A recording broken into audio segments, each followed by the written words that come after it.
أعوذ بالله من الشيطان الرجيم.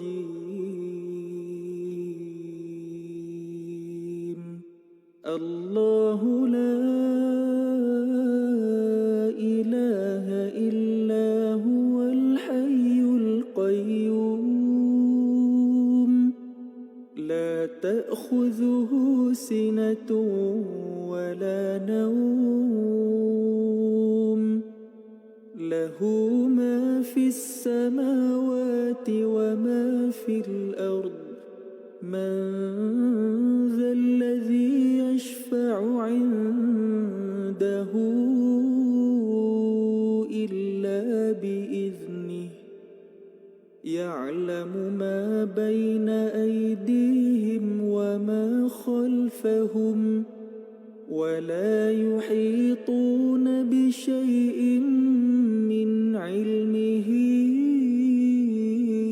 إلا بما شاء وسع كرسيه السماوات والأرض ولا يؤوده حفظهما وهو العلي العظيم. بسم الله الرحمن الرحيم. قل هو الله أحد الله الصمد لم يلد ولم يولد ولم يكن له كفوا أحد. بسم الله الرحمن الرحيم. قل هو الله أحد الله الصمد لم يلد ولم يولد ولم يكن له كفوا أحد. بسم الله الرحمن الرحيم. قل هو الله أحد الله الصمد لم يلد ولم يولد ولم يكن له كفوا أحد. بسم الله الرحمن الرحيم. قل أعوذ برب الفلق من شر ما خلق ومن شر غاسق إذا وقب ومن شر النفاثات في العقد ومن شر حاسد إذا حسد. بسم الله الرحمن الرحيم. قل أعوذ برب الفلق من شر ما خلق ومن شر غاسق إذا وقب ومن شر النفاثات في العقد ومن شر حاسد إذا حسد. بسم الله الرحمن الرحيم.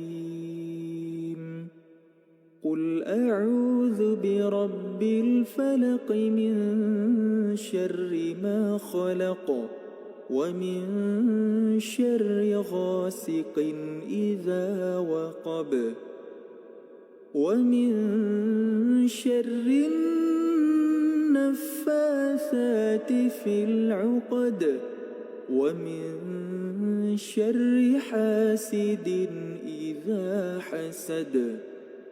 بسم الله الرحمن الرحيم. قل أعوذ برب الناس ملك الناس إله الناس من شر الوسواس الخناس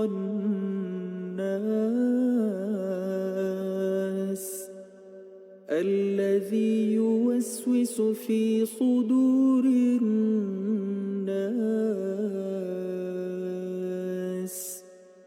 من الجنة والناس.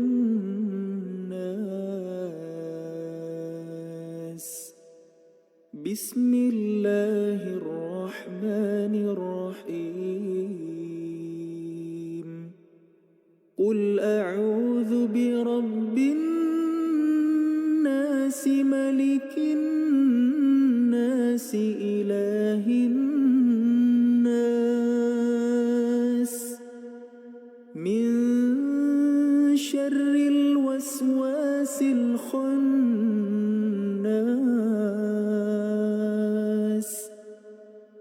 الذي يوسوس في صدور الناس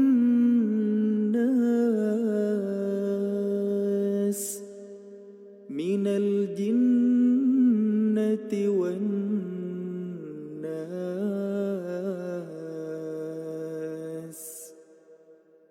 أمسينا وأمسى الملك لله والحمد لله لا إله إلا الله وحده لا شريك له له الملك وله الحمد وهو على كل شيء قدير. رب أسألك خير ما في هذه الليلة وخير ما بعدها وأعوذ بك من شر ما في هذه الليلة وشر ما بعدها. رب أعوذ بك من الكسل وسوء الكبر. رب أعوذ بك من عذاب في النار وعذاب في القبر. اللهم بك أمسينا وبك أصبحنا وبك نحيا وبك نموت وإليك المصير.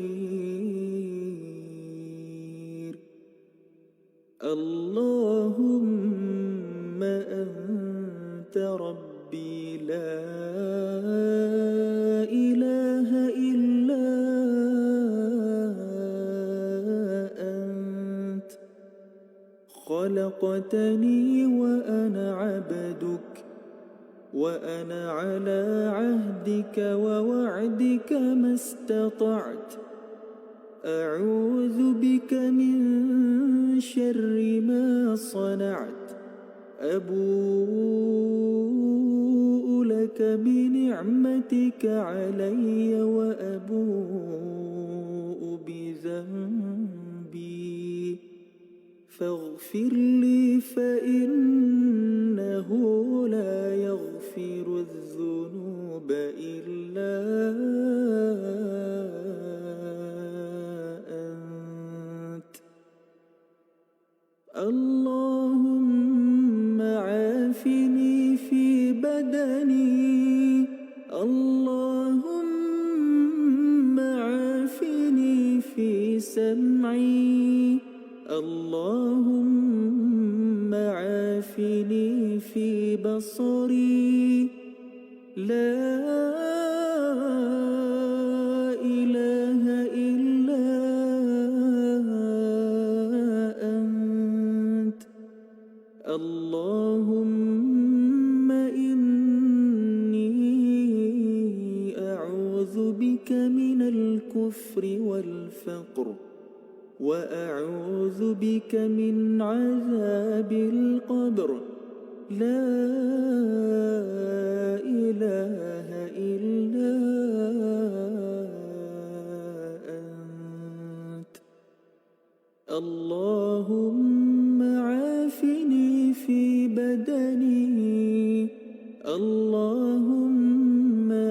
عافني في سمعي اللهم عافني في بصري لا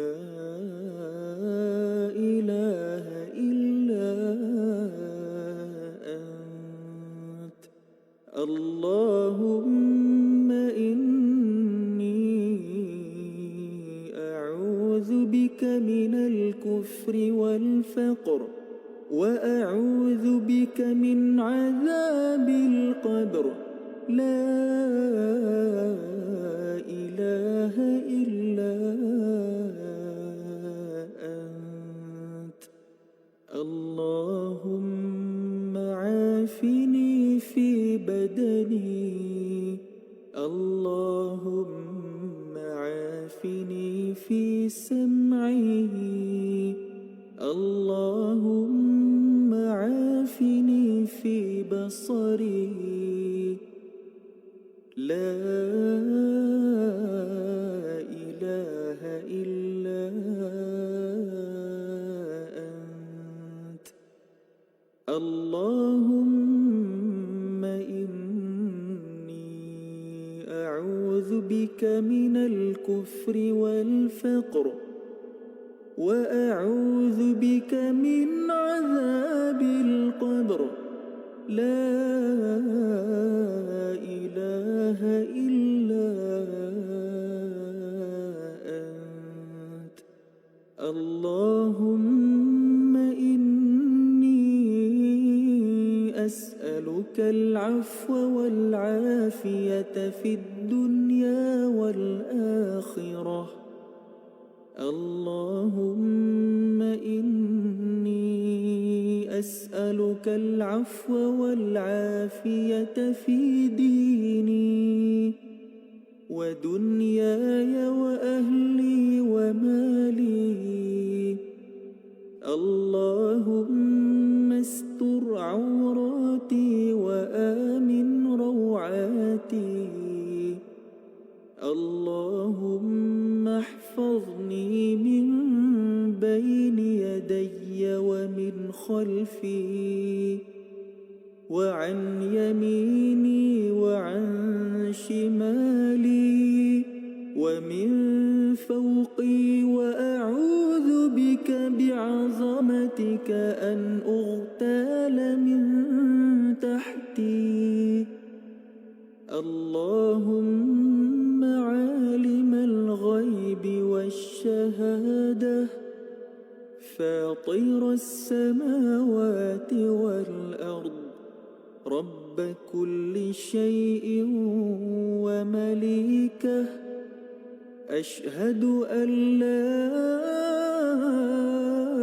إله إلا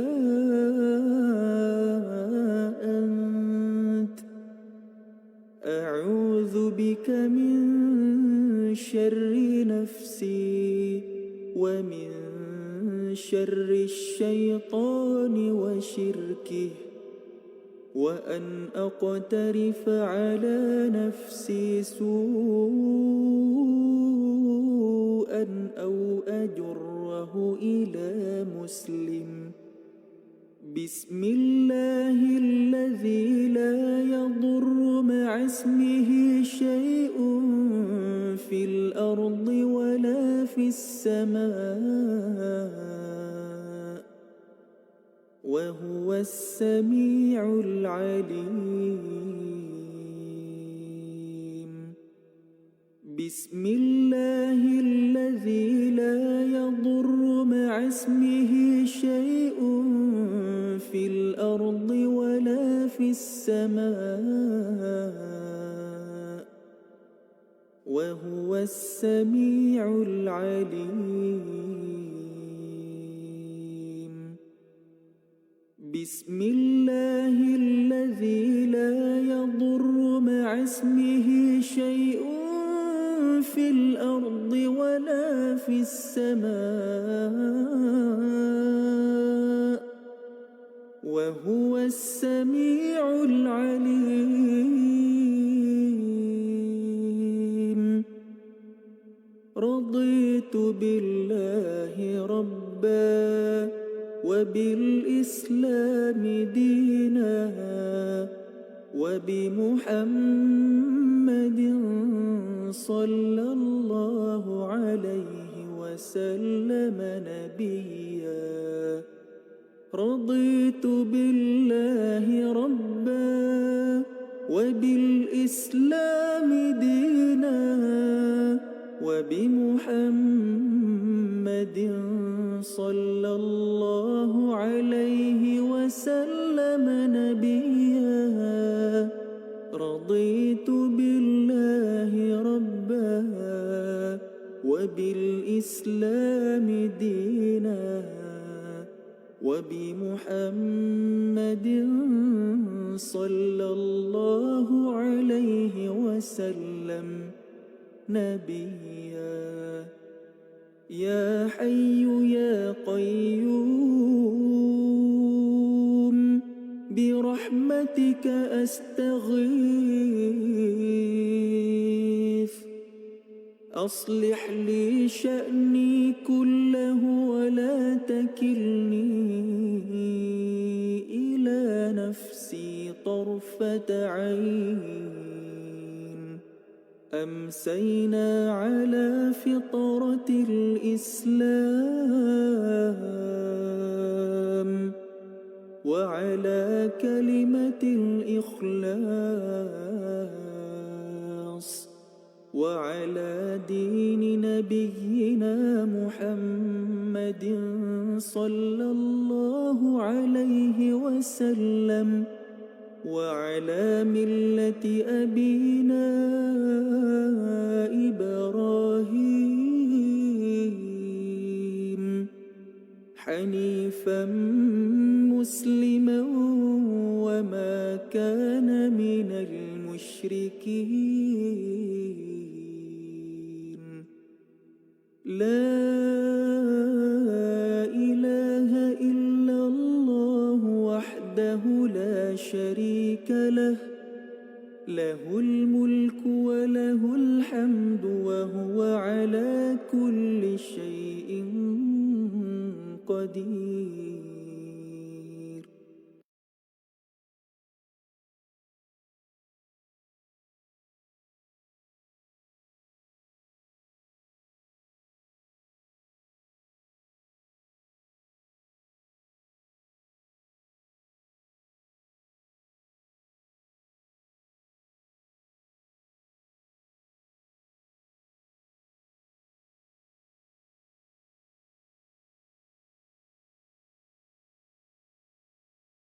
Wasahbihi ajma'in.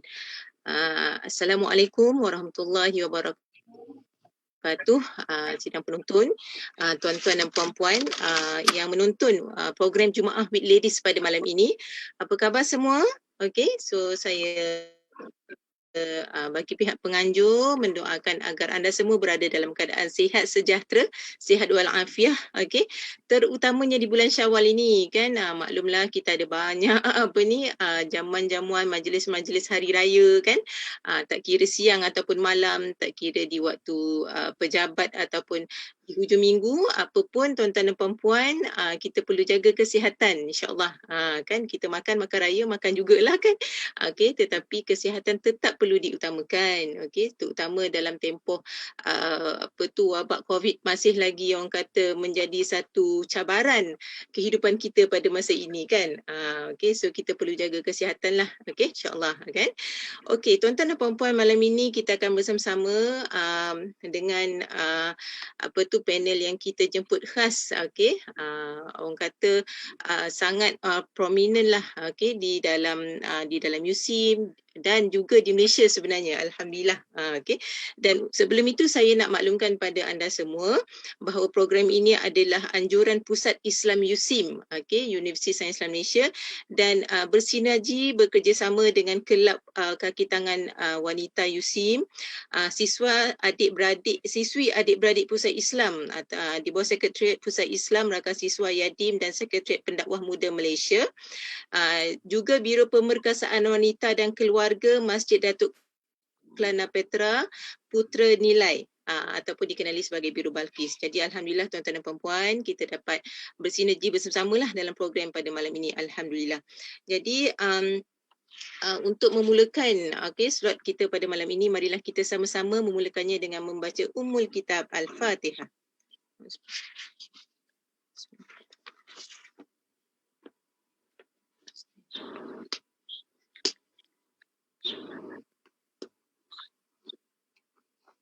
Baiklah, tuan-tuan dan puan-puan. Jadi tajuk yang kita nak kupas pada malam ini adalah berkaitan dengan membina jiwa peduli. Okey, membina jiwa peduli. So zaman sekarang ni zaman orang kata digital ni kan. Jadi ada ramai di kalangan kita ni, tak kira peringkat umur sebenarnya, yang orang kata jiwa ataupun emosi ataupun mentalnya tu kan dah mungkin ada, kita tak tahu tahap pedulinya tu di mana, tahap caknanya tu di mana. Jadi malam ni kita nak mendengarlah kan perkongsian tersebut bersama dengan panel kita, iaitu yang berbahagia Profesor Madya Dr. Rafidah Hanim Mukhtar, yang merupakan Profesor Madya di Fakulti Perubatan dan Sains Kesihatan Universiti Sains Islam Malaysia. Apa khabar Prof malam ni? Alhamdulillah sihat. Alhamdulillah. Okey. Jadi kita pun mengharapkan orang kata insya-Allah pada malam ini perkongsian Prof, perkongsian daripada Prof memberikan satu manfaat kepada yang mendengar di luar sana, okey, dan juga yang menonton di dalam Facebook kita lah insya-Allah. Okey. Sidang hadirin dan penonton semua, suka saya nak memperkenalkan panel kita pada malam ini iaitu Profesor Madya Dr. Rafidah Hanim Mukhtar. Sebelum kita mendengar kupasan beliau, Prof Madya Dr. Rafidah ni merupakan pensyarah fiziologi di Fakulti Perubatan dan Sains Kesihatan di USIM.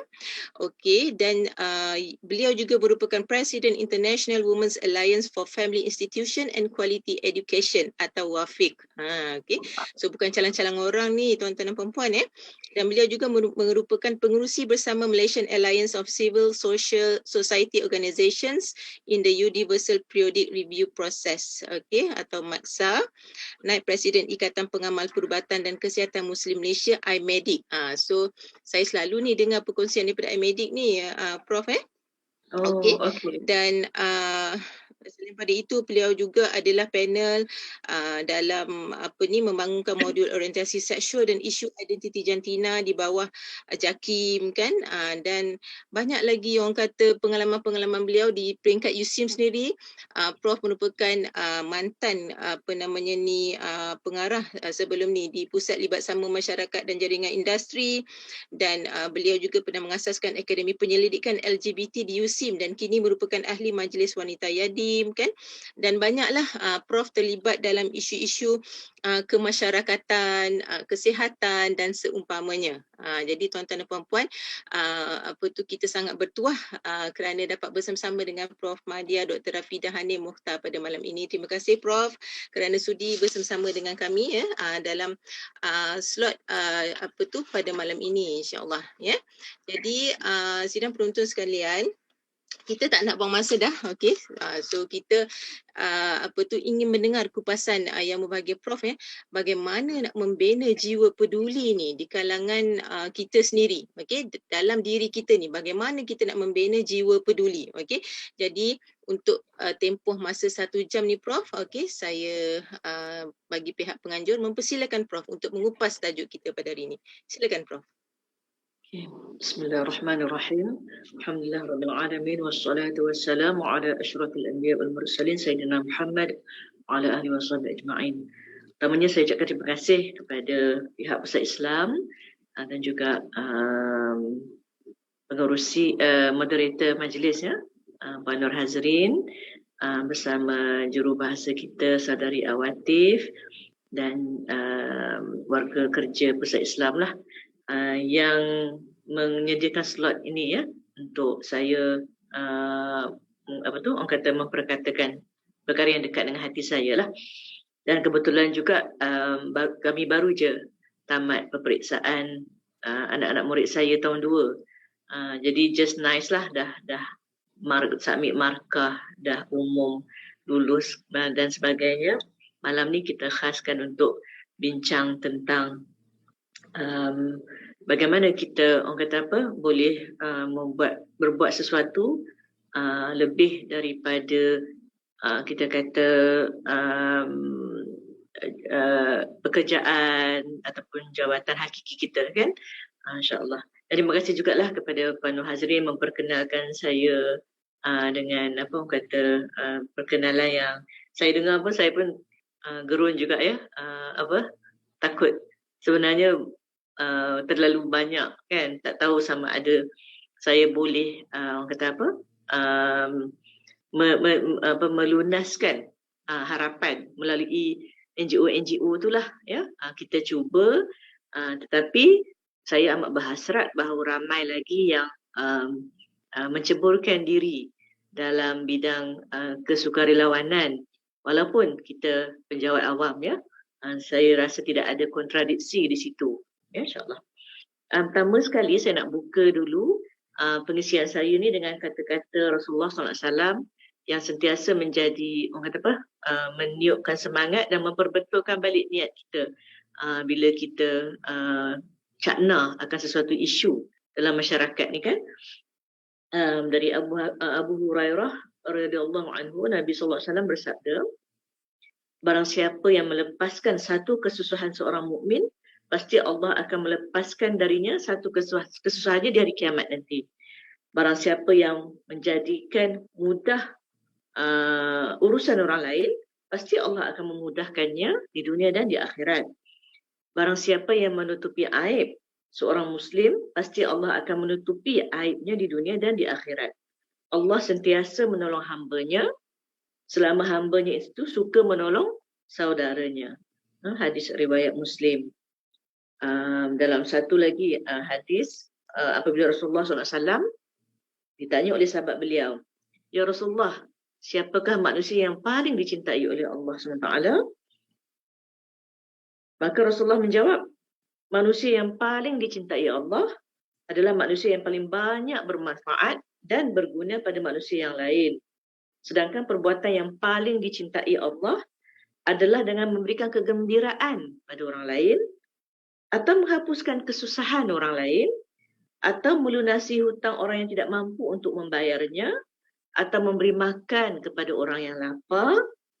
Dan jika seseorang itu berjalan untuk menolong orang yang sedang kesusahan itu, lebih aku sukai daripada beriktikaf di masjidku selama 1 bulan. Juga hadis riwayat Tabrani. Jadi itu perbandingan dan itu kata-kata semangat dan itu nilai yang diajar oleh Nabi kita tentang manusia yang paling dicintai Allah, iaitu kita kata prinsip hubungan kita hablum minan nas kan, kita sesama manusia yang lain ya. Jadi berbalik kepada aplikasi untuk sekarang ni, kita melihat bahawa bila ia adalah suatu anjuran, bila ia suatu saranan, bila Rasulullah SAW menekankan perkara itu sampai dia membandingkan dengan iktikaf sebulan dekat masjid, bermaksud benda itu kalau boleh kita orang kata apa embrace dia ataupun jadikan dia sebagai suatu sikap kita tanpa syarat, tanpa apa orang kata ada alasan ataupun kita kata kena ada prerequisite dulu sebelum kita boleh bantu orang, sebelum kita boleh libatkan diri dalam perkara-perkara untuk membantu orang lain kan. Dan bila itu adalah suatu yang macam apa dijadikan sesuatu yang memang ada ganjaran di mata Allah, dia menjadi sifat yang sikap yang selalu sepatutnya jadi tabiat pada kita. Sesuatu yang dah jadi tabiat ni dia sebenarnya tak fikir panjang. Kalau kita sudah berakhlak ataupun kita sudah berasimilasi dengan sikap yang kalau kita nampak orang minta tolong tu rasa kikuk kalau tak tolong, maka itu dah jadi satu akhlak lah ya. Jadi sebab itulah kita kata dalam kita cakna sesuatu isu tu kerana dalam hati kita selalu tanya adakah diorang ni sebenarnya memerlukan pertolongan, kalau dia perlukan pertolongan dalam bentuk apa kan. Jadi kita kata boleh ke tak boleh tu, itu second question kemudian nanti. Tapi at least kita tercetus, oh orang tu nampak macam perlukan pertolongan kita, dia susah kot dan sebagainya kan. So itu orang kata first step, one small little step but very important kan. Then of course kadang-kadang apa yang menjadikan alasan untuk kita cakna dan orang kata apa, pergi lebih jauh dalam membantu setengah pihak itu adalah benda tu makan masa kan. Benda tu kadang-kadang perlukan kita berjumpa dengan orang yang nak minta tolong kita tu. Perkara itu kadang-kadang memang kewangan pun kadang-kadang isi minyak ya. Saya nak bagi contoh lah antara perkara yang saya macam bila terlibat dalam advokasi ni, saya kena bawa kereta dan kadang-kadang tempat mesyuarat itu memerlukan saya cari parking, masuk dalam apa tu, parking pusing-pusing tu kan. Pernah kereta terguris sebab kita tak biasa ni kan, hutan batu dekat Kuala Lumpur, sesak jalan tu jangan cakap lah ya. So dan kadang-kadang benda yang merencatkan, orang kata tapi kita nak pergi lebih jauh menolong ni, dia rasa macam tak ada return of investment. Apa kita dapat balik dengan menolong orang tu? Tak ada masuk dalam KPI, tak ada masuk markah, tak ada kira. Kalau lecturer ni dia markah Maira, apa lagi semua tu kan. Sebab itulah kita pegang hadis tadi kan. Kita menggembirakan orang yang dalam kesusahan tu. Allah sangat suka ya, dan insya-Allah nanti kita pun suka. Jadi saya hanya nak bawa satu contoh je lah ya, sebab bercakap ni kalau tak ada contoh rasa macam atas angin kan. Sebagai contoh lah, ketika saya diminta untuk oleh sekumpulan wanita yang bekerja di hotel dan diorang tak dapat pakai tudung. So ketika itu saya dapat banyak email daripada mereka yang dah lama bekerja kat hotel, dah 10 tahun, 15 tahun kan. First kali waktu tu dia orang kata jom nak jumpa doktor, nak bercerita pasal benda ni. Sebelum tu dia dah email lah. Saya pun setuju. Jadi tu yang saya kata, kita kena masuk dalam KL. Ada sebab lah sebenarnya saya pilih Husi, Bangi kan. Tak nak masuk KL. Sekali orang yang berhajat itu duduk dalam KL. Pergilah juga kan, pergi cari tempat, parking apa semua tu. Dan diorang pun bercerita ya bahawa larangan berhijab itu menyebabkan mereka tak dapat pakai hijab ya. Jadi dia cerita tu, waktu tu dia kata memanglah dia dah lama kerja kat hotel. Memanglah mula-mula masa kerja dulu dia tak bertudung. Tapi bila dah berumur, dia pun banyak dengar ceramah agama, dia dengar YouTube macam ni. Jadi dalam hati tu memang nak sangat memenuhi hak Allah kan. Ada di kalangan dia orang pun dah ada cucu. So waktu itu memang the only thing yang saya orang kata berpegang waktu tu, macam mana nak tolong? Sebab tak ada dalam silibus mana-mana yang saya pernah belajar sebelum ni, macam mana nak tolong pekerja hotel nak pakai tudung kan? Nak start daripada mana? Tapi first step saya ambil, okey saya dengar dulu. Saya dah dengar tu barulah saya pun bertanya dengan kawan-kawan apa yang kita perlu buat apa semua. So antaranya adalah kita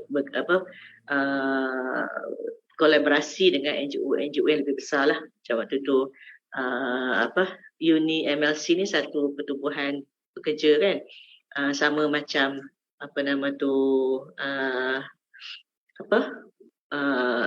pertubuhan pekerja yang besar tu, saya tak ingat. Kemudian Persatuan Pengguna Islam Malaysia, kita pun create awareness, telefon kontak kita lah. Kadang ada wartawan sikit kan, tulis sikit apa semua tu, bagi highlight dululah. So kemudiannya benda tu mula mendapat perhatian. Tapi masih lagi ketika itu sahabat-sahabat kita yang bekerja dekat hotel tu, dia fahamlah memang ada di antara hotel yang respon favorably. Terus respon tak apa. Tapi ada hotel yang berdegil. Dia kata kalau macam tak ada pihak authority yang datang jumpa diorang, diorang takkan buat apa-apa. Sebab dia kata, you yang setuju kan. Ketika itu juga sebenarnya saya berhadapan dengan pandangan orang lain. Setengah orang lain tu dia kata, berhenti je lah kan. Takkan lemah iman orang macam tu. Tapi saya fikir waktu itu, Kalau berhenti, maksudnya majikan tu akan terus opres. Majikan tu akan terus menguatkuasakan undang-undang dia sendirilah, kan? Dia menang.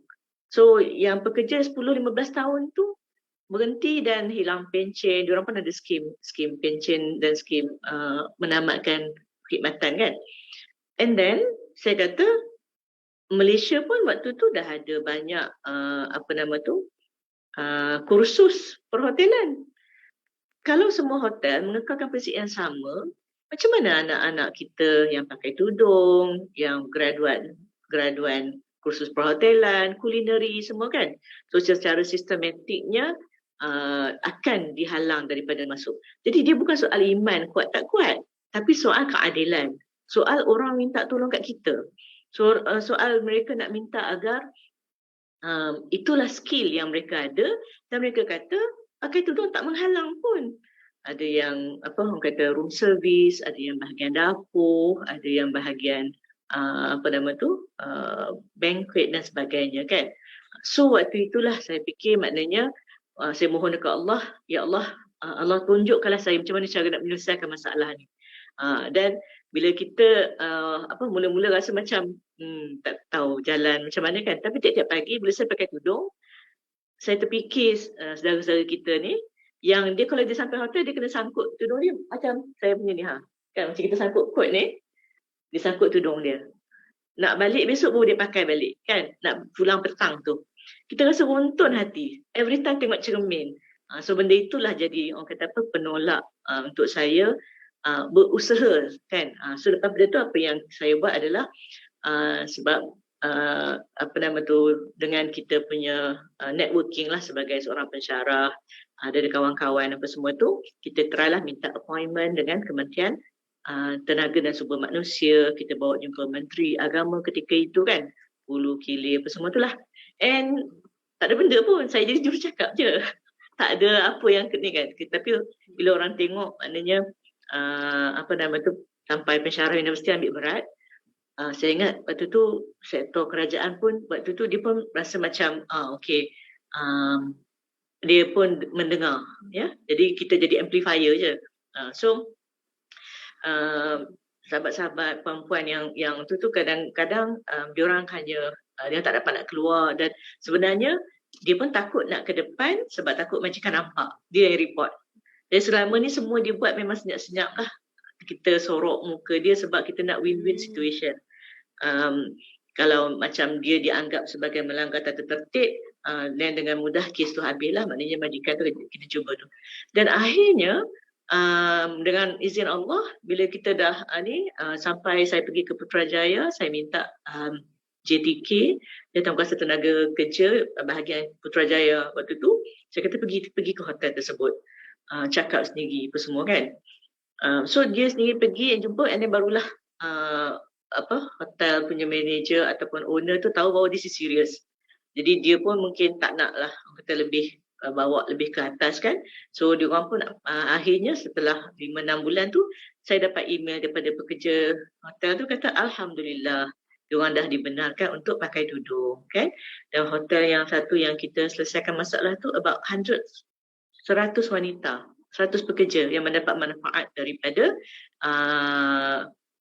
keizinan untuk bertudung tu, kan.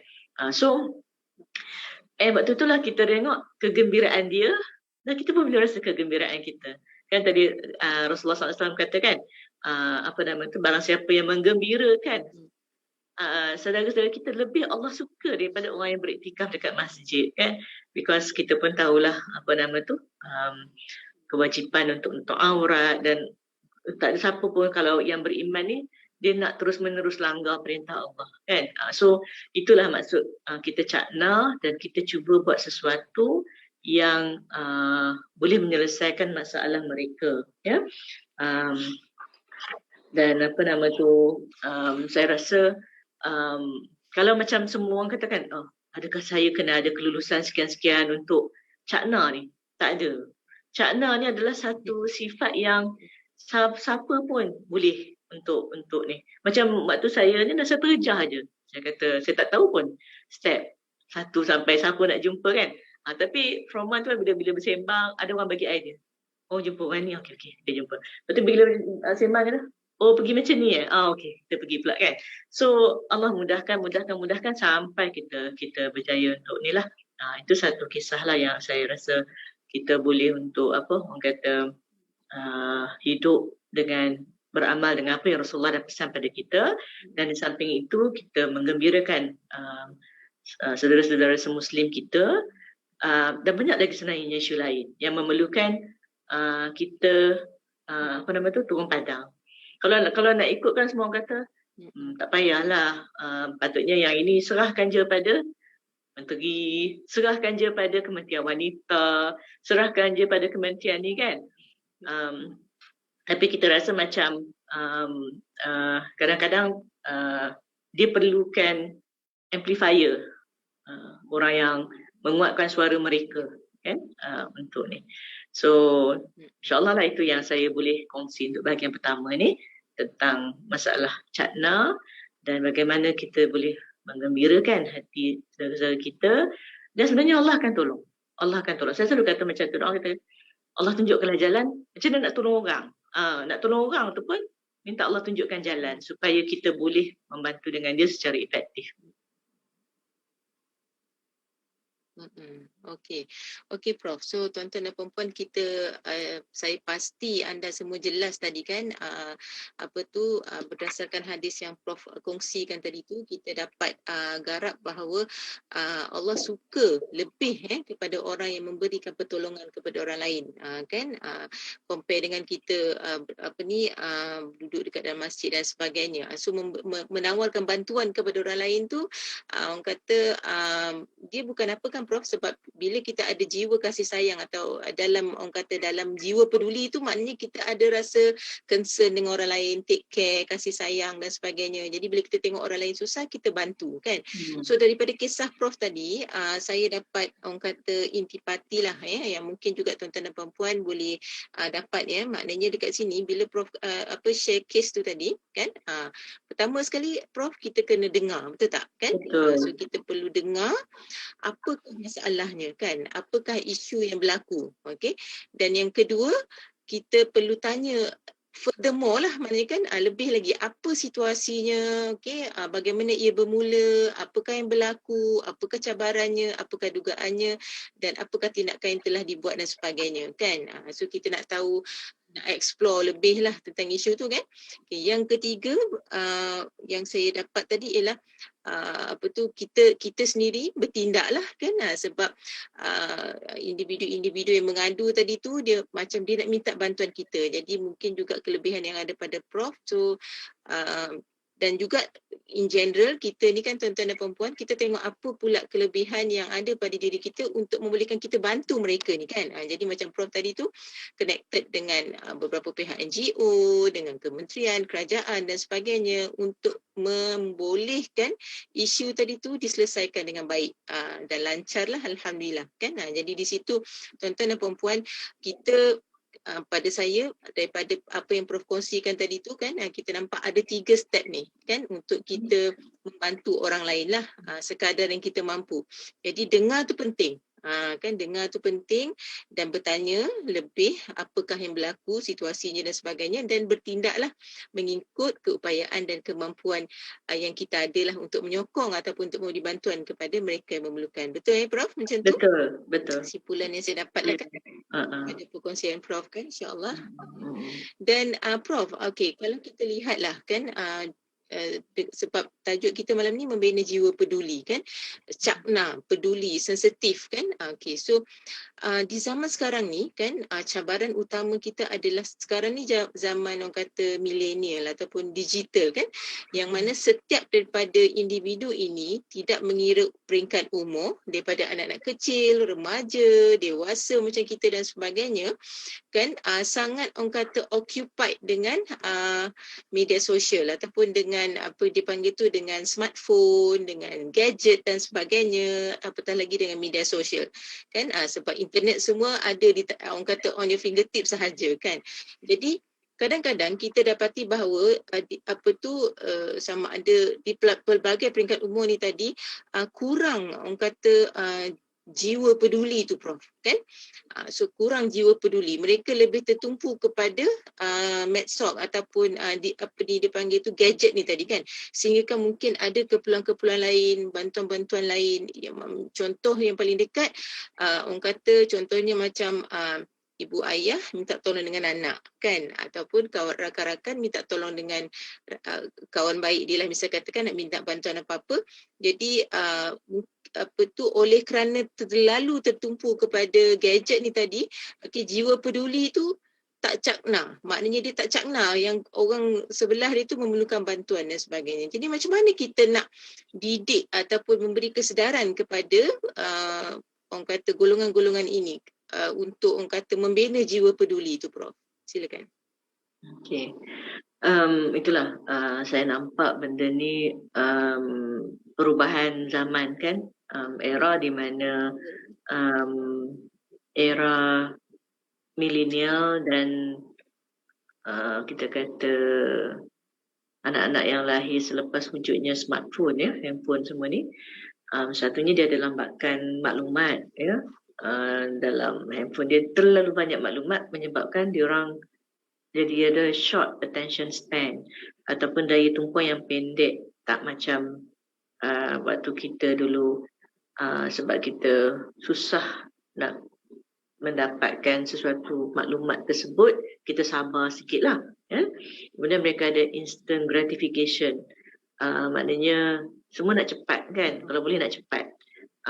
So dia jadi kurang sabar kalau satu benda tu lambat lah, sebab dia mesti dapat cepat, internet cepat, kontak orang cepat, WhatsApp cepat, semua, kan? Ya, dia sebenarnya pada saya lah, teknologi ni dia mana-mana pun dia akan ada, orang kata apa, double edge sword, ataupun kita kata dia boleh jadi senjata, dia boleh jadi sesuatu yang bermanfaat, kan? Jadi macam mana kita nak supaya generasi muda ni imbangkan? Ya, saya tak kata bahawa mereka totally absorb ataupun perlu menolak. Tak, ini zaman mereka dan teknologi ini dibina sewaktu mereka membesar. Cuma kita perlu, orang kata apa, guide mereka supaya boleh mengimbangkan antara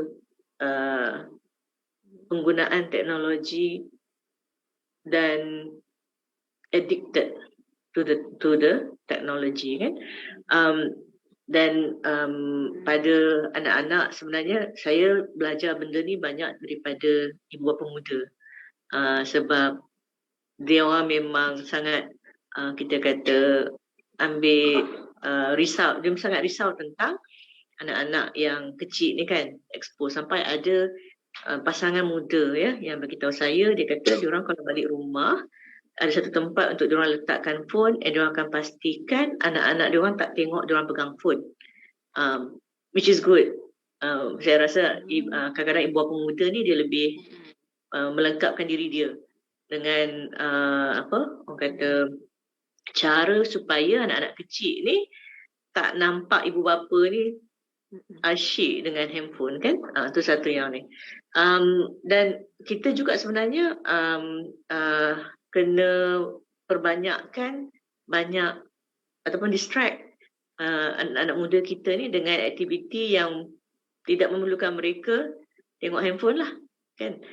So itu yang perkara yang saya bawa kepada ibu bapa, membanyakkan aktiviti balik kepada mesra dengan pusat-pusat sukan, ya.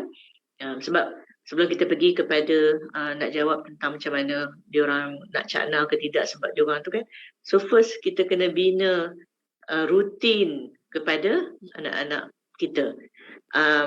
The good thing is that pergi pusat bowling, main keluarga dengan keluarga, pusat badminton, kan. Saya pun nampak pusat-pusat ni bercambah lah, banyak sebenarnya. Kemudian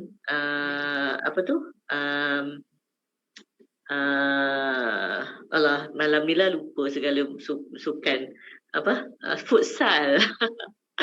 Awati pun dah tahu dah futsal kan, futsal dan sebagainya.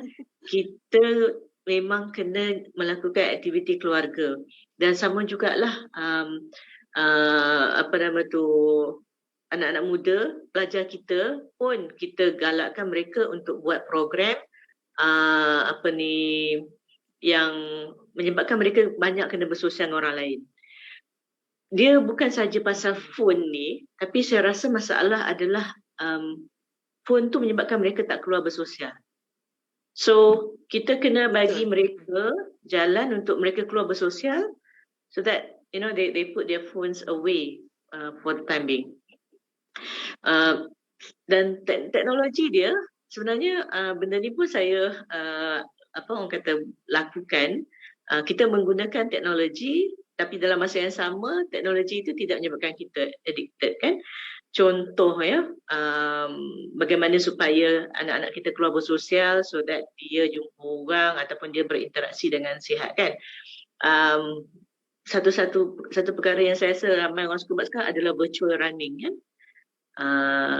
Maknanya boleh gunakan apa nama tu phone kita untuk merakamkan berapa banyak step yang kita jalan ataupun lari setiap hari. Memerlukan dia memang keluar. Memerlukan dia keluar dan juga mungkin dia akan berjumpa dan dia akan berinteraksi. Tanya kawan dia dah berapa ribu, dah lari berapa kilometer dan sebagainya. So this is one of the thing yang kita rasa gunakan teknologi tapi memaksa dia orang keluar untuk bersosial. Dengan dia keluar bersosial tu dia akan jumpa orang lain. Apa nama tu and waktu itulah dia akan melihat sama ada orang yang dia jumpa tu ada masalah ataupun tidak kan. Dan of course I think the second ni adalah untuk menggalakkan kerja-kerja yang kemasyarakatan ni. Saya fikir sebenarnya anak-anak muda ni suka. Memang dia akan offer. Saya pernah dulu offer pada pelajar saya siapa nak pergi Sabah, Sarawak sebab ada iMedic buat khitan untuk orang yang tidak berkemampuan kan. Ramai yang nak sebenarnya tapi tempat tak cukup. Kemudian kita offer dia orang bila ada bencana banjir. Siapa nak jadi sukarelawan? Ramai juga yang mendaftar sampai tak cukup bas lah. So mendekati anak-anak muda ni saya rasa sebab memang dia orang sebenarnya suka yang adventurous lah. Kecuali sebilangan kecil yang mungkin addicted sebab dia tak kenal orang pun tak kenal dia. So orang nak panggil dia ajak apa nama tu buat program-program ni pun orang tak kenal dia kan. So it's good kalau mak dengan ayah perhatilah. Kalau saya sendiri kan, saya risau kalau anak saya tak ada kawan. Soalan yang biasa saya tanyakan anak saya, siapa kawan kau? Anak yang besar-besar ni kan, anak yang 20, 21, 22 kan. Umi tengok tak keluar-keluar rumah, tak ada kawan ke kan? Sebab mereka peringkat umur yang dah besar dan kalau lelaki lah especially kan. Jadi kita tahu kadang-kadang tak ada kawan, tak keluar, banyak duduk rumah tu is actually a sign of dia sebenarnya dah apa orang kata masalah dengan hubungan interpersonal. Dia lebih selesa dengan gadget dia lebih selesa. Mungkin dia ada kawan online tapi that's not the kind of friendship ataupun interpersonal relationship yang kita nak. Dan dia takkan kekal lama pun, maknanya dengan strangers, dengan kawan yang sekarang ni selalunya kawan-kawan online yang dijumpai sebab dia main game sekali kan. So game tu ada player daripada negara lain lah, negeri lain lah. So dia orang berinteraksi kat situ lah. Yang kita nak adalah biar mereka bersosial dan berinteraksi dengan kejiranan, sahabat-sahabat yang kita tahu baik dan dengan keluar bersosial dan berinteraksi tu dia lebih membentuk rasa prihatin, rasa nak ambil tahulah tentang ni. Termasuklah juga untuk bantu mak ayah ya, untuk bantu keluarga dan sebagainya lah. Itu yang saya rasa bagaimana kita boleh guna teknologi secara kreatif tanpa addicted. Gunakan teknologi tu tapi dengan cara memaksa dia keluar. So buatlah game virtual running lah, apa benda banyak kan game sekarang ni yang memerlukan mereka berlumba. So dia orang boleh tengok one of the things yang budak-budak muda sekarang ni, dia suka competition kan. So siapa yang lebih tinggi, siapa menang, siapa semua tu. So itu yang kita rasa kita boleh cuba. Kan tu, so maknanya itu salah satu cara yang ibu bapa boleh galakkan anak-anak lah kan Prof. Maknanya apa tu, saya nampak dekat sini kita combine dua method ni tadi kan. So kita menggunakan teknologi dan pada masa yang sama menggalakkan anak-anak tu untuk membina hubungan sosial di luar. Bila Prof bagi contoh virtual run tu kan, saya tertariklah dekat situ kan, sebab berkebetulan baru-baru ni pun anak saya bongsu tu sekolahnya ada buat pertandingan, bukan sekolah lah, maksudnya saya tak silap saya pejabat pendidikan daerah kot kan, so di bawah unit core curriculum ada buat pertandingan virtual run. Okay, so anak saya tu lelaki, jadi dia berminat lah nak join, tapi dia tak faham apa virtual run tu kan. Jadi bila saya dah explain dan sebagainya, jadi dia rasa tertarik kan untuk join. Sebab biasanya kalaulah tidak kerana, saya pun berfikir juga, kalaulah tak kerana zaman teknologi yang canggih sekarang ni kan, tak wujudlah virtual run tu kan. So maknanya kita mungkin kan, so kita mungkin orang kata memang originally lari je lah kan, tetapi bila orang kata dengan kecanggihan zaman teknologi sekarang ni kan, so pertandingan virtual run tu dah jadi satu fenomena kan.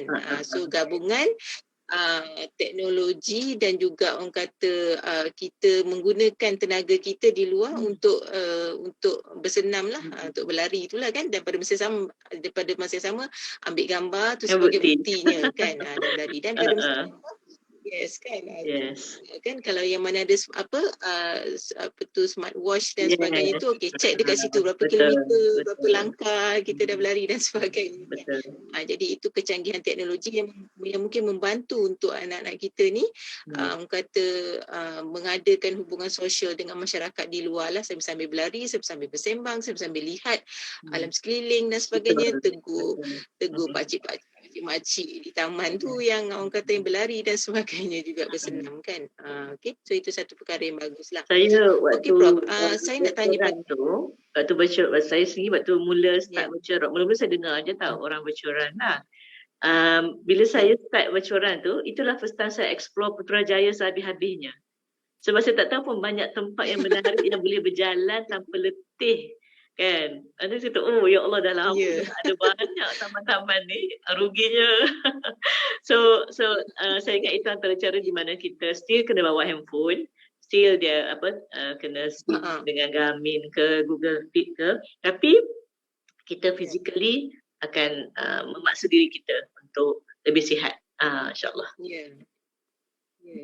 Betul. Itu juga adalah salah satu elemen orang kata kita nak membina emosi yang peduli ni Prof kan. Sebab kalau tak ada virtual run tu, kita duduk je dekat dalam rumah, tak bercampur dekat luar. At least macam Prof, pengalaman Prof sendiri berjalan virtual run di Putrajaya tu, maknanya kita boleh lihat orang kata alam sekitar, keadaan sekeliling, kecantikan yang Allah ciptakan kan. So maknanya pada masa yang sama kita pun mempelajari tentang budaya-budaya setempat dan sebagainya kan, pemandangan-pemandangan indah dan sebagainya. Itu kita build connection lah dekat situ, insyaAllah.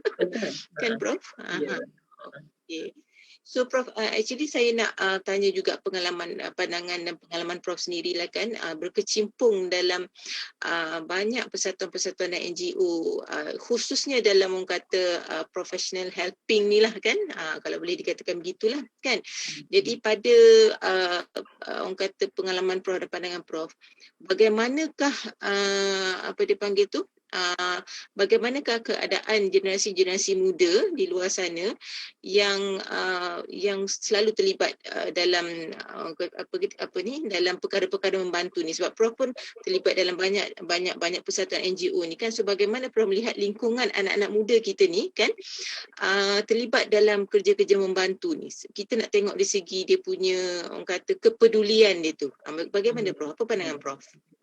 Itulah saya rasa dia satu platform yang baik untuk kita macam mengasah skill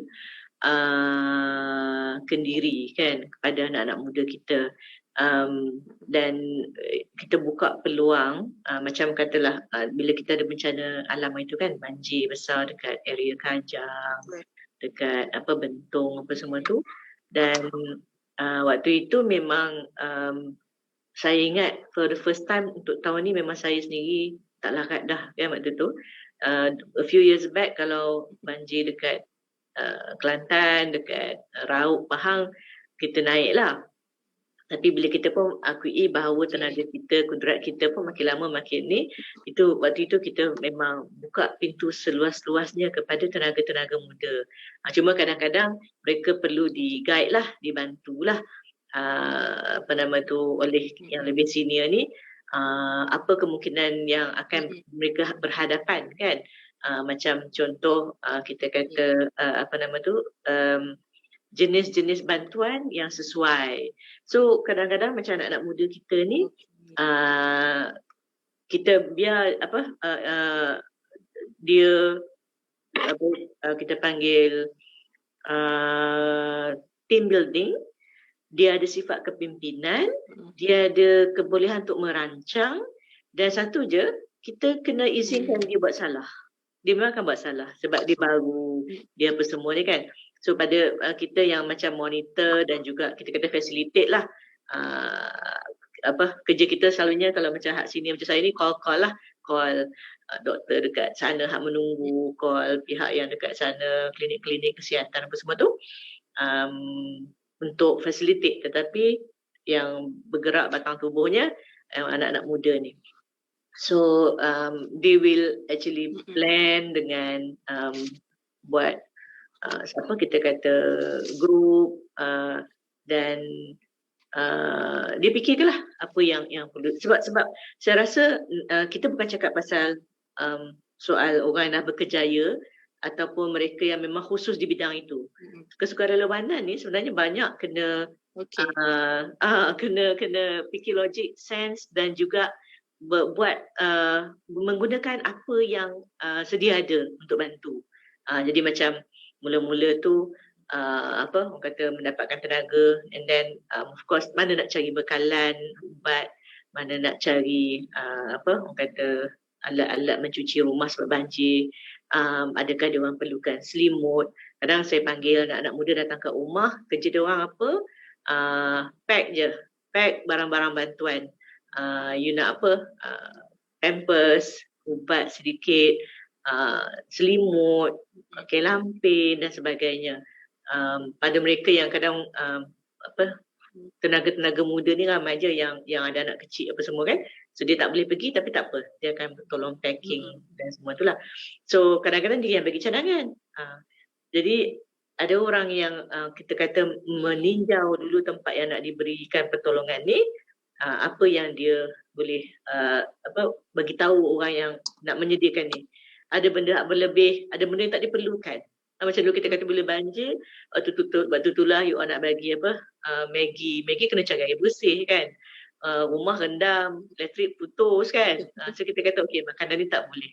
Waktu saya masih ingat lagi waktu banjir tu, kita pergi dulu pasukan peninjau, tengok ramai yang masalah kaki gatal sebab dia meranduk air. So kaki dia luka, balik kita bagi tahu balik, okey, ini ubat yang diperlukan buat masa ni yang nak merawat luka-luka kaki tu. Ubat yang lain tunggu dulu kan. Dan sebenarnya samalah waktu masih lagi dalam konteks peduli Cakna ni, USIM pun buat ngalibat semua masyarakat kan.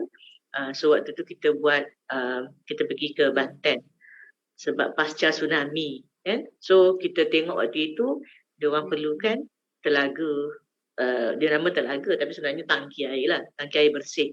Dia dapatkan air pada bawah tanah semua tu. So kita rasa empati. Kita rasa macam kalau kat sini kita tak ada masalah bencana alam, boleh makan apa semua, apa salahnya kalau kita pergi kat diorang tu tengok apa benda yang diorang perlukan kan. So bawa teknologi, kita punya engineer dan juga pensyarah dan juga pentadbir kita, ada yang kutip duit, ada yang sampai kat sana tolong advice macam mana piping, macam mana nak test air tu selepas kita ambil air tu dah cukup bersih ke tidak dan sebagainya kan. So dalam universiti pun kita dah boleh orang kata apa, terapkan perasaan cakna, perasaan sentiasa rasa macam there must be something that we can help them, orang kat sana kan. So perkara-perkara macam ni lah yang kita rasa kita kena kembangkan pada orang muda. Sebab kalau kita sampai masanya dah start sakit sendi dan sebagainya kan, so kita kena impart skill, impart kita kata attitude, kita kena pindahkan sikap kita tu kepada anak-anak muda kita. Okay. So tuan-tuan dan puan-puan dengar tu, maknanya orang kata yang senior ataupun yang berumur memberi bimbingan kepada yang muda kan. Yang muda kita kena banyak belajar daripada orang yang berumur ni kerana pengalaman dia lebih awal lagi yang dia alami daripada kita semualah. Dan yang tua juga, maknanya yang berumur ni juga perlu belajar juga daripada golongan muda kan. Sebab macam selalu dengar bahawa dalam proses bimbingan dan pendidikan ni kan, so kita perlu sekarang ni kita berada di zaman milenial, jadi maknanya kita perlu banyak belajar tentang orang kata perkara-perkara yang berlaku di zaman ini, untuk kita sama-sama, kita yang dah berumur ni, kita sama-sama belajar daripada zaman tu kan Prof kan. Macam betul. tu kan. So supaya kita boleh blend, kita boleh maknanya kita meningkatkan hubungan sosial kita, kepedulian kita dengan situasi yang berlaku pada zaman sekarang ni. Begitu kan. Okey, selain pada itu Prof kan, seperti mana yang saya sebut di awal tadi dalam pengenalan kepada diri Prof, maknanya Prof juga terlibat dalam kata isu LGBT ni kan, dan sebagainya kan. Jadi mungkin boleh dikongsikan sedikit sebanyak nasihat atau pesanan untuk sama-sama kita dapat menangani ataupun mendepani isu-isu sebegini. Silakan. Okay, terima kasih ya. Isu LGBT ni sebenarnya satu isu yang saya fikir semakin mendapat perhatian ramai kerana konteks penerimaan kepada suatu perbuatan yang dalam agama Islam kita dia tegah. Konteks penerimaan itu semakin meningkat. Dan saya ingat ini tanggungjawab semualah untuk mengingatkan balik tentang perkara yang ada dia punya position dalam agama kita. Agama kita bukan silent pasal LGBT ya. Agama kita memang melarang, dan larangan agama tu dah lama.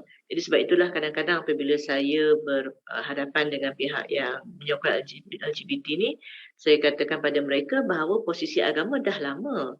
Maknanya you tak boleh kata kita mendiskriminasi kepada sesuatu yang telah pun ada position sejak 1400 tahun lalu. Kalaulah perkara itu baru berlaku dan tiba-tiba tak ada position mana-mana pihak, and then kita discriminate, kita tak setuju, dan bolehlah you kata itu satu diskriminasi. Tapi larangan itu telah lama ada, dan of course umat Islam sangat memandang serius tentang perkara-perkara yang telah ada nas syarak kan. Okey, keduanya isu LGBT ni juga daripada sudut kesihatan dan sosial masih lagi dalam perhatian pihak kesihatan pun, bermaksud ia bukanlah satu gaya hidup yang kalau tanpa pantauan kesihatan dia selamat. Sampai saya boleh katakan macam itulah. Sebab dalam perubatan ni kita melihat kepada risiko. Ada grup yang risiko dia lebih kepada grup yang lain daripada sudut mendapat penyakit. Sebagai contoh, orang yang merokok, risiko dia untuk mendapat barah paru-paru adalah lebih daripada orang tak merokok. Walaupun orang tak merokok ada persentage yang kecil, tiba-tiba dia dapat juga barah kan. Tetapi dalam perubatan dia akan tengok risiko. Maknanya grup mana yang paling ramai mudah dapat.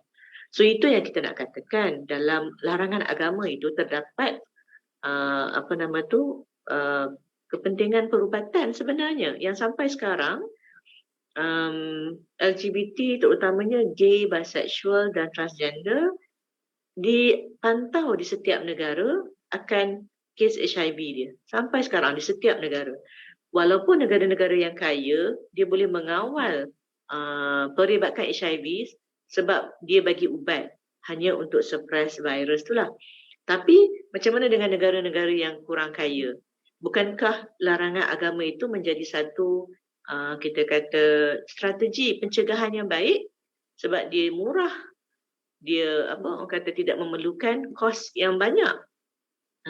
Negara-negara kaya ni yang menyokong perbuatan tersebut, dia impose, dia mencadangkan kepada kita negara membangun dan negara yang poor country macam Afrika untuk menerima perlakuan. Dan sedangkan negara-negara ini, kita ni dah ada strategi pun, iaitu larangan daripada melakukan perkara tersebut kan.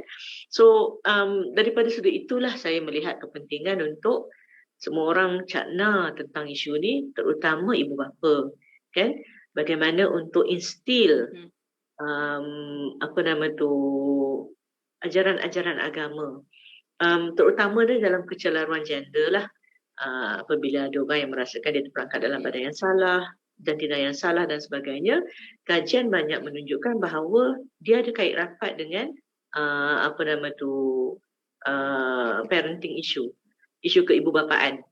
Contohnya, kebanyakan mereka yang mempunyai kecelaruan gender ini datang daripada keluarga yang bermasalah atau berantakan. Tidak ada figura ayah bercerai, tidak pernah di sexually abuse, pernah di orang kata trauma dan sebagainya, dibuli dan sebagainya. So semua balik kepada rumah. Bagaimana anak-anak tu sewajarnya dibesarkan dengan penuh kasih sayang. Ya, saya pernah interview beberapa transgender atau pemaknya, dan kebanyakannya menceritakan bahawa mereka sebenarnya diberi kepada keluarga angkat, duduk dengan pakcik, makcik dia tak rasa macam orang sayang dia. Jadi memberontak dan dia bergaul dengan orang yang salah lah. So balik kepada keibubapaan. Dan of course message kita tentang ini kena jelas lah. Jadi kerap kali ya bila kita bercakap macam ni memang kena tuduh homofobik lah, kita mendiskriminasi dan sebagainya. Tak, ini untuk kebaikan bersama. Saya banyak kali juga bila melihat di antara transgender, ya, bila kita buat program, di hujung program tu kita akan buat test dan diorang dapat tahu bahawa mereka HIV positif dan mereka terduduk kan. Jadi sekarang saya rasa macam kenapa tidak ada suara yang lebih kuat untuk mengatakan bahawa janganlah buat perkara tersebut kerana implikasi kesihatan dia sangat besar. Masalahnya adalah mesej kesihatan terutamanya di barat adalah ke arah penerimaan, dan saya rasa sangat tidak adil benda itu. Jadi macam di barat dia kata tak boleh, you cannot say no to the action, konon nanti dia akan diskriminasi, stigma dan sebagainya. Tetapi hakikat kesihatan yang sebenar adalah faktor biologi, bukan faktor diskriminasi. Baru-baru ni negara seperti Eropah merekodkan HIV naik semula kerana perbuatan homoseksual dah liwat tu. So kita kata negara ni dia dah lama dah menerima, dia dah sokong perkahwinan sejenis, dia ada duit untuk bagi ubat-ubat antiretroviral, maknanya ubat untuk HIV. Tapi kenapa dia masih bergelut dengan kes yang tak turun-turun? So sebab itulah kita ada pendirian kita, kesihatan kita pun sepatutnya kita ikut strategi kita. Kita memang satu anggapan bahawa kesihatan tak ada kaitan dengan agama tu satu anggapan yang sangat salah. Kesihatan yang servis kesihatan yang baik adalah ambil kira faktor biologi, psikologi, spiritual, religious, pesakit. Tidak ada doktor yang diajar untuk tak tanya tentang keperluan pesakit daripada segi agama dia. Kita memang diajar, saya pun ajar anak-anak murid saya kena sensitif untuk pesakit kita, untuk dia makan ubat ni, kita kena sekurang-kurangnya tanya dia macam mana di rumah, macam mana pandangan tentang adakah kalau ambil ubat sebegini akan ganggu dia pergi masjid dan sebagainya. You have to talk to your patients untuk menggalak ataupun untuk meyakinkan dia. Apatah lagi dalam perkara-perkara yang memang ada posisi agama ni bukan menghentam, bukan menghina, bukan cakap-cakap benda yang sebenarnya menghiris hati dia, tak. Tapi cakap dengan profesional, cakap dengan, kita kata sebagaimana penyakit-penyakit lain, cara untuk mengurangkan jangkitan adalah dengan berhenti. Macam kita kata kalau merokok kan, dia tengok dia batuk, dia dah start ada phlegm, ada ni, kita kata kat pesakit, bolehlah mula untuk perlahan-lahan berhenti merokok kan.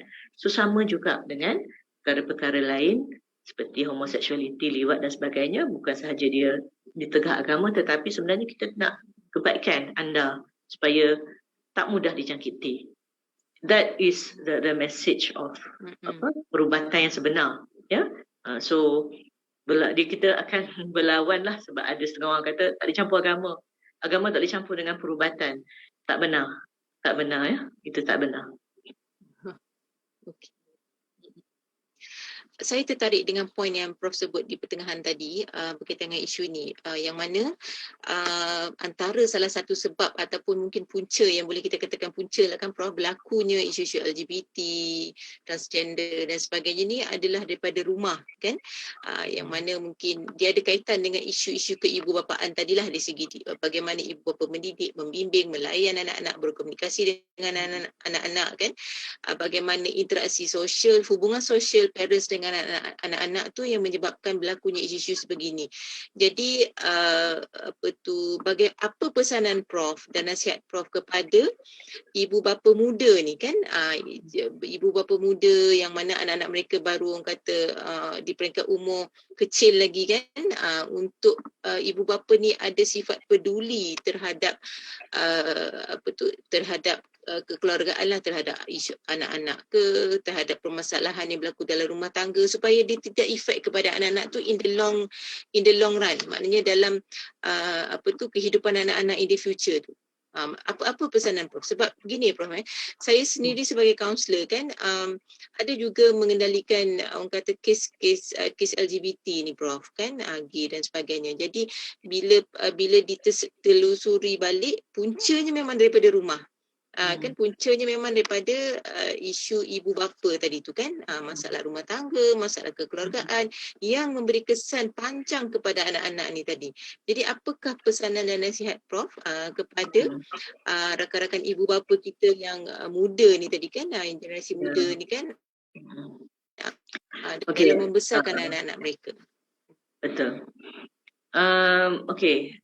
Saya letak macam ni lah ya, kadang-kadang dia ada macam orang kata kadang-kadang bila bercakap tentang kekeluargaan ni kan, bila peranan ibu, peranan ayah, peranan wanita dan sebagainya, wanita ni peranan dia memang nurturing, whereas macam ayah tu lebih kepada disciplining dan sebagainya kan. Tapi saya selalu berhadapan dengan orang kata zaman dah berubah. Dia katakan jadi wanita dah berkejaya lah, wanita dah macam-macam. Kita pun berkejaya juga. Tapi kadang-kadang saya lihat mereka yang membawa alasan berkejaya ni, banyak juga yang kata saya tak nak tahu sangat kat rumah tu macam mana, saya tak nak dibebankan dengan anak. Bila kita bercakap tentang forced labour participation rate, bagaimana wanita harus ramai bekerja dekat luar, and then disebut ayat, bila mereka ada anak-anak menjadi beban kan. So these are all negative things yang saya rasa tak sihat bila kita bincang tentang konteks kekeluargaan kan. We shouldn't the burden of children. Kita tak patut ada kombinasi dua tu. So masalah saya selalu ingatkan bila timbul orang bincang tentang ini zaman 21st century, saya kata bayi yang lahir zaman Rasulullah dulu, bayi yang lahir zaman Nabi Adam, Nabi Isa dan sampai Rasulullah, bayi itu sendiri keperluan dia tak berubah dengan bayi yang lahir sekarang. Keperluan mereka tak berubah. Zaman berubah, keperluan bayi anak-anak tak pernah berubah. Dia masih nak kan belayan, kasih sayang mak, terutamanya mak lah, nakkan guidance dan sebagainya. So kalau kita ni berubah macam mana pun, kita kena ingat bahawa keperluan anak tu tak berubah. Sama je. You compare bayi sekarang dengan bayi tu, you rasa macam bayi zaman Victoria dulu lain ke dengan bayi zaman sekarang? Tak. Mereka nak menyusu, mereka nak dibelai semua tu. So kita ni dalam duduk zaman sekarang ni, kita lah yang kena ubah untuk masih memenuhi kehendak anak-anak kita. Baik ibu, baik ayah. So macam mana pun kita kata zaman ni very fast, teknologi apa semua, kehendak anak-anak itu masih sama, ya. So itu agama bagi panduan lah. So pertamanya apabila isu tak harmoni dekat rumah ni lah, bermacam-macam sebab lah, of late ni kadang-kadang falsafah yang lebih baik bercerai daripada hidup bawah ni rumah yang sama dan tak bahagia, kan. This is the some of the philosophy which I think dia terlalu mengalah kepada satu konsep di mana parents meletakkan kepentingan anak lebih pada kepentingan kita. Itu satu benda yang saya rasa balance itu dah shift. Ramai yang kata baiklah kita keluar daripada perkahwinan ni sebab kita memerlukan kebahagiaan masing-masing. Tak ada orang fikir anak tu. Saya pernah dapat call daripada pelajar nangis-nangis sebab ayah dan mak dia nak bercerai. And kita duk rasa macam dia dah adult, kan. Kan banyak artikel macam mana anak-anak kena faham bila ibu bapa semua tu, kan.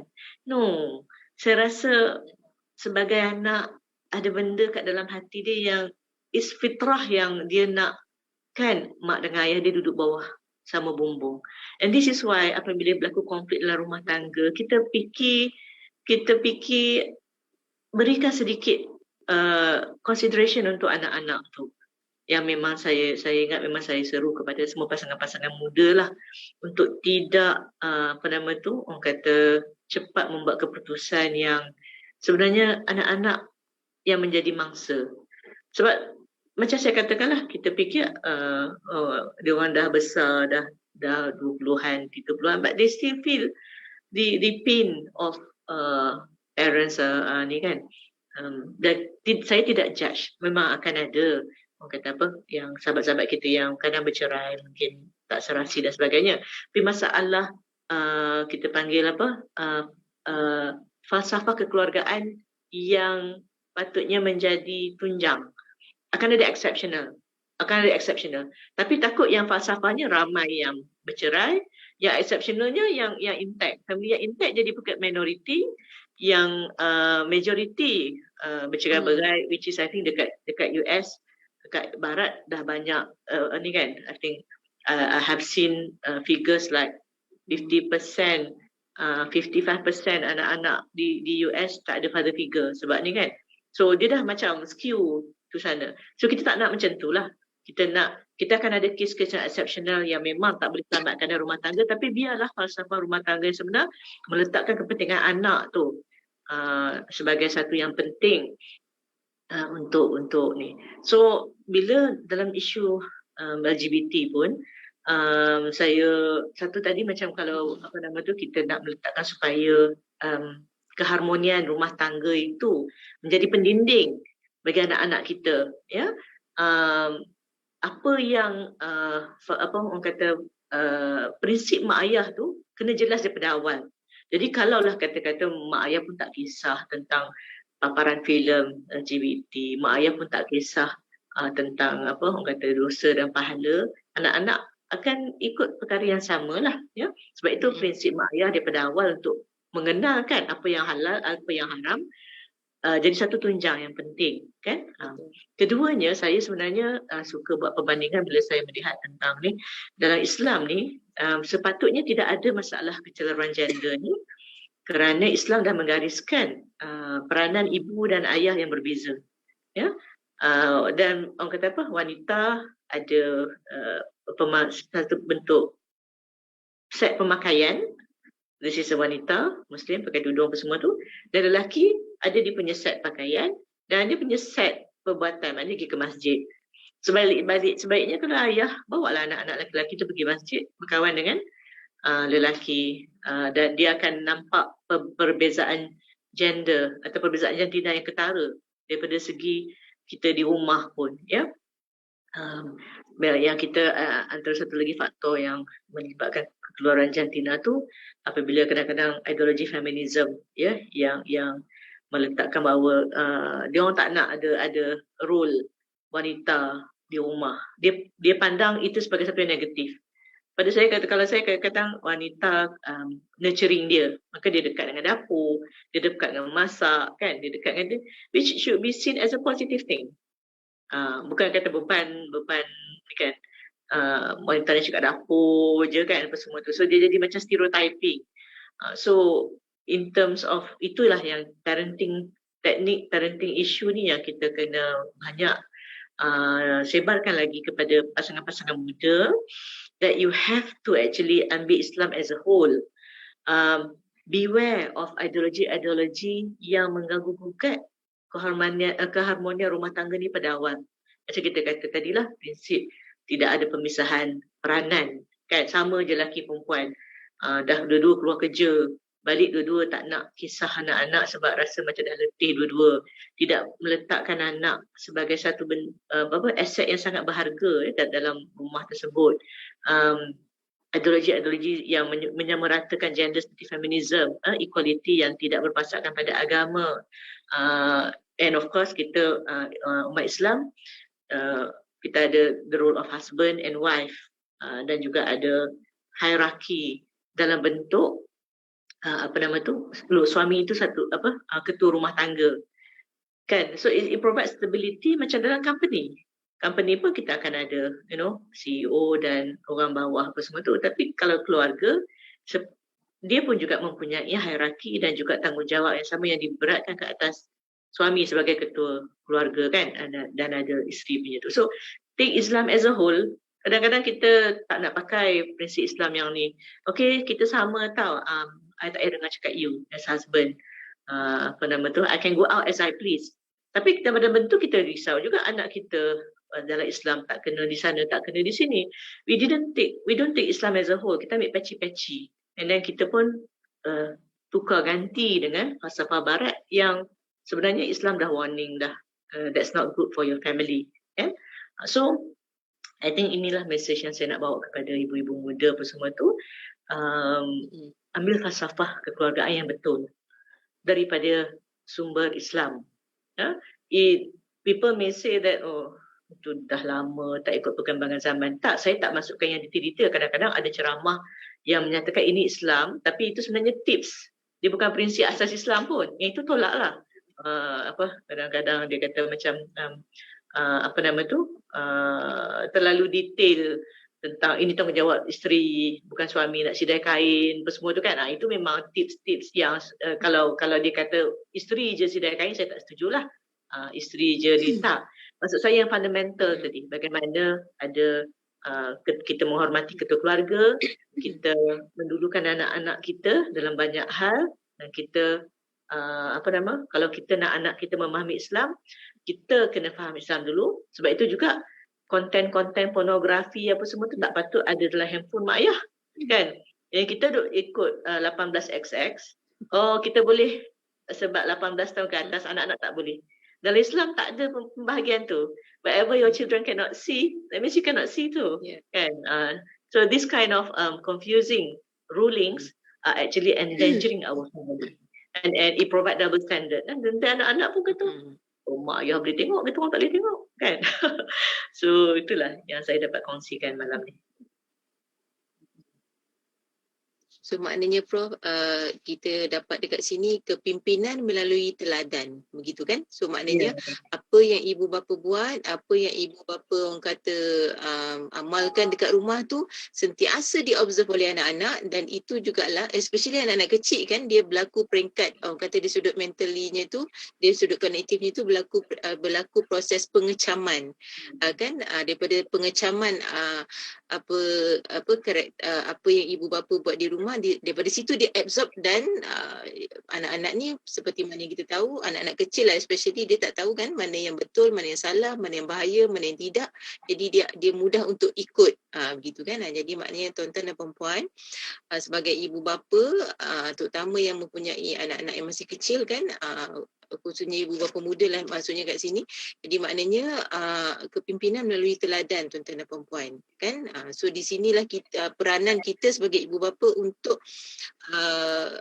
ada ilmu keibubapaan dan membimbing anak kita, mendidik anak-anak kita kan dengan baik dan teratur lah, dan juga mengikut apa yang disarankan dalam sunnah dan juga dalam Al-Quran kan, sebab itu sebagai panduan kita sebagai muslim kan. Baiklah Prof, untuk di hujung ini saya juga nak orang kata mungkin juga Prof boleh berikan sedikit nasihat lah kepada anak-anak muda kan, yang peringkat umur pelajar-pelajar di universiti dan di sekolah di universiti ni kan, bagaimana untuk orang kata ada jiwa peduli ni terhadap orang-orang tua ataupun terhadap rakan-rakan sebaya yang memerlukan. Okey Prof, silakan. Okey. Itulah orang kata ada kata-kata hikmah yang mengatakan kita berbuatlah sesuatu sebagaimana kita ingin kita diperlakukan sedemikian kan. Jadi bila kita banyak membantu, insya-Allah satu hari nanti kita juga akan dibantu ya. Dan sebenarnya macam saya kata tadilah, Betul. untuk anak-anak muda sikap ataupun kita panggil advocacy work, kerja-kerja kesukarelawanan yang cakna tentang apa yang orang lain perlukan. Dia kena pupuk daripada awal lah. Dan dia lama kelamaan dia jadi sesuatu yang sebati dalam diri, dan kita akan cuba untuk cari jalan untuk membantu juga orang, walaupun waktu itu kita mungkin tak ada duit, sesak, tengah sibuk dan sebagainya kan. Tapi kita tak akan mudah menolak lah perkara yang saya kata mungkin saya tak boleh buat sekarang, tapi boleh tak bagi saya masa 2-3 hari lagi nanti saya ni. Saya pun kadang-kadang ada juga orang call tak sempat sebab kita tengah ada concentrate exam kan. Nanti saya call balik ya, saya kata. Tapi tidaklah saya ingat perkara yang anak-anak muda sekarang ni kena ni tak return call balik kan. Orang tanya senyap WhatsApp tu kan. tak bagi feedback. Itu pun satu skill yang makin hilang kan. Jadi kadang-kadang macam sebenarnya mungkin juga Prof sebab mungkin anak-anak ni dia terlalu occupied dengan gadget ni, dengan smartphone dan sebagainya. Jadi sampai dia tak peduli dah apa yang berlaku dekat keliling tu lah istilahnya begitu. Mungkin dah begitu. Ya, betul. Itu yang kita kata macam benda yang sebenarnya we still need to instill safety wise sebenarnya. Sebab kadang-kadang macam tengok gadget lepas tu pakai ni kan. And then tak perasan dalam LRT tengok kita seorang lah gerabak. Orang lain dah tak ada dah. Safety wise kan. And then there are time and place yang sebenarnya deria kita ni kena buka untuk keselamatan dan untuk ni. Selalu jugalah memang menegur lah anak-anak sebagainya. Banyak masa telinga ni ditutup oleh earbud dan sebagainya, earphone daripada buka kan. So instead of listening for so many things kat luar ni, cawan burung, sungai dan sebagainya, you're only listening to something that comes from your gadget. So yang itu yang kita kena instill pada ni. And then of course yang lain tu antara socialize tadi, you ada phone tapi you tak socialize juga. Orang minta tolong ataupun ni mungkin tak balas. Kadang mak ayah pun pesan kan, tolong buat air, tolong ni kan, tak reply, tak comply. Nanti mesti ustaz pun kena cakap lah kot, derhaka kalau mak WhatsApp tak balas dan sebagainya kan. Dia as if macam tu lah. Tapi yelah, kalau tengah sibuk tengah tu tak apalah. Cuma kadang-kadang saya ingat satu yang baik untuk kita respon kalau kita ni. Of course kita ada kebebasan juga. Kadang-kadang mesej yang masuk tu orang nak bersembang-sembang, time tak kena dan sebagainya, we have the liberty not to respond. Tapi kita sekarang kita bercakap tentang kawan minta tolong kan. Kawan tanya boleh ke tolong, ada ni sikit kan isu. Kawan yang genuine lah. Sekarang ni pun kita banyak scam kan. Scam tu juga menyebabkan orang takutlah mendapat mesej daripada nombor yang tak dikenali.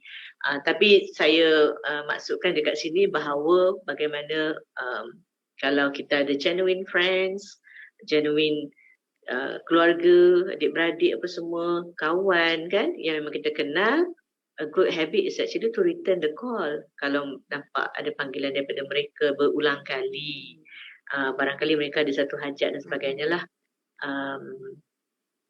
Itu yang saya rasa saya boleh pesankan pada ni. Dan kadang-kadang saya juga memahami bahawa generasi sekarang dia mengenal phone sebagai satu alat mesej. Dia tak biasa call. Generasi kita je Puan Hazrin yang memang masih lagi guna phone untuk calling-calling. Itu kadang-kadang dengan saya pernah call seorang yang lebih muda pada saya, call tak angkat.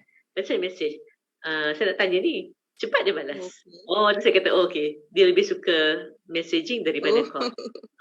Pun ada kebanyakan ni kan. So I think in the end kita pun faham bahawa ada hablum minan nas antara manusia. Allah dah terangkan tadi. So bagaimana kita work with our gadget so that kita tidak mengabaikan tuntutan yang agama telah tetapkan, kan? Samalah juga dulu saya terpaksa ingatkan anak-anak dan orang muda bila pergi ke rumah orang tua tu duduk sembang, dia duduk tengok skrin dia, phone kan. Which is I think whenever you are in front of somebody, try to put away your phone and concentrate pada orang yang di depan kita. Sebab itulah interaksi yang sebenar. Yang dekat phone tu boleh nantilah ketepikan sekejap sebab kita tengah berhadapan dengan real person dekat depan kita kan. So itu yang akan melahirkan rasa cakna dan kita sebenarnya menjaga hubunganlah sesama manusia. Betul. Jadi baiklah, saya setuju dengan pandangan Prof tadi kan, maknanya macam hablum minan nas, itu penting ya untuk kita mencapai pula hablum minallah kan. So tuan-tuan dan puan-puan, jam kita pun telah menunjukkan pukul 10.30 kan. Jadi saya tengok di Facebook ni ada soalan tapi saya rasa macam tak relevan dengan tajuk kita pada malam ni Prof. Kan tapi saya percaya apa kupasan yang Prof telah kupas tadi kan, poin-poin utama yang kita nak bincangkan pada malam ini, alhamdulillah mungkin telah dikupas dengan baik, okey, dibincangkan dengan baik, alhamdulillah.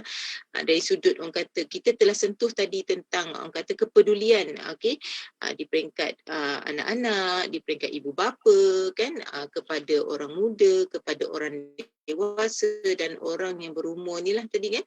Jadi saya pasti tuan-tuan dan perempuan mendapat sesuatu lah manfaat daripada perbincangan pada malam ini, insya-Allah kan.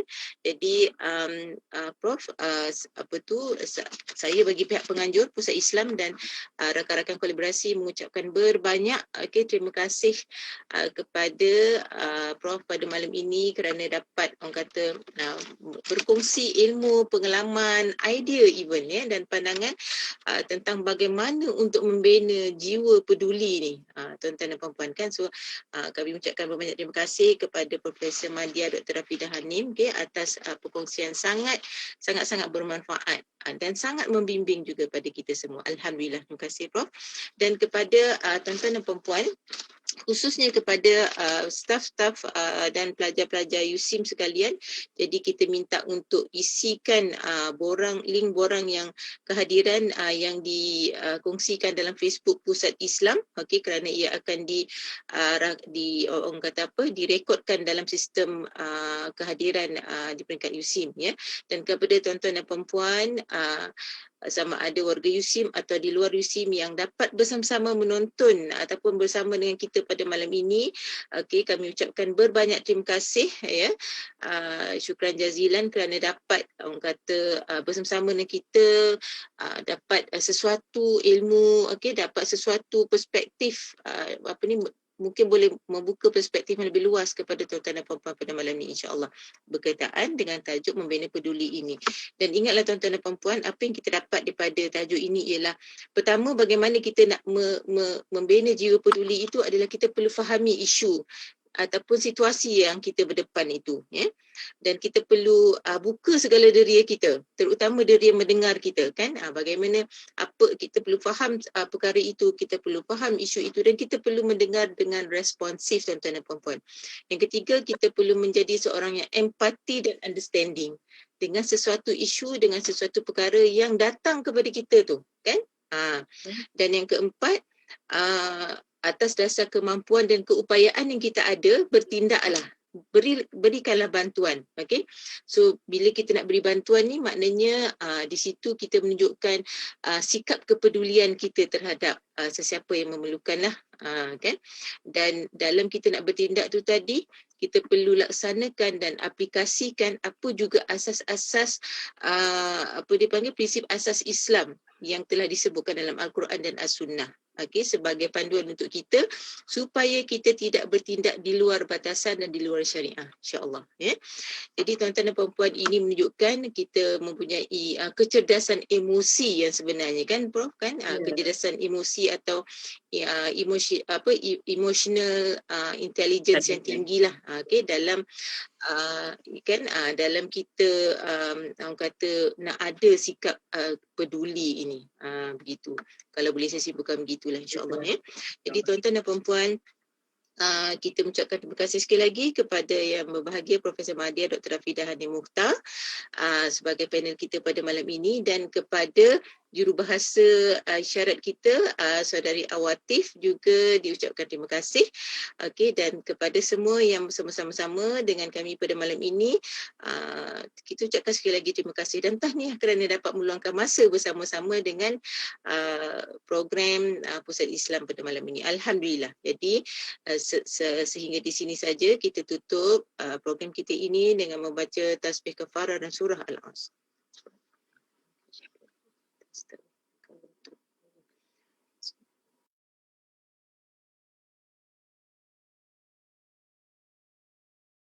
أعوذ بالله من الشيطان الرجيم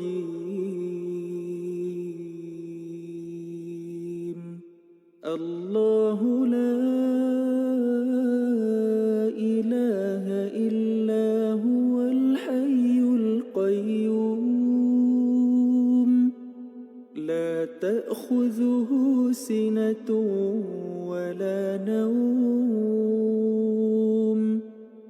له ما في السماوات وما في الأرض من ذا الذي يشفع عنده